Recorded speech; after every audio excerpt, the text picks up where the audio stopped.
നിയന്ത്രണം നഷ്ടപ്പെട്ട lorry signal പോസ്റ്റിലിടിച്ച് മറിഞ്ഞു. ദേശീയപാതയിൽ ആലുവ തോട്ടക്കാട്ടുകര ജംഗ്ഷനിൽ ഇന്ന് രാവിലെയാണ് അപകടമുണ്ടായത്. ആലുവ ഭാഗത്തു നിന്നും അങ്കമാലി ഭാഗത്തേക്ക് മരപ്പൊടി കയറ്റിപ്പോവുകയായിരുന്ന ലോറിയാണ് നിയന്ത്രണം നഷ്ടപ്പെട്ട സിഗ്നൽ പോസ്റ്റിലിടിച്ച് മറിഞ്ഞത്.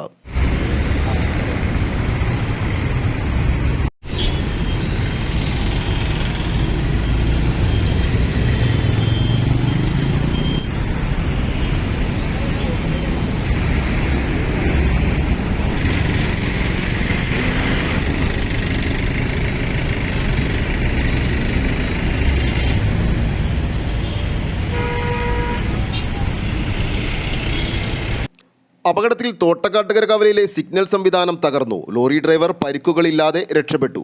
ഉടൻ ഫയർഫോഴ്സ് സ്ഥലത്തെത്തി താഴ്ന്നുകിടന്ന കേബിളുകൾ ഉൾപ്പെടെ മാറ്റി ഗതാഗതം പുനഃസ്ഥാപിച്ചു. ലോറി ഉയർത്തുവാനുള്ള ശ്രമങ്ങളും ആരംഭിച്ചിട്ടുണ്ട്. News desk, Aluva.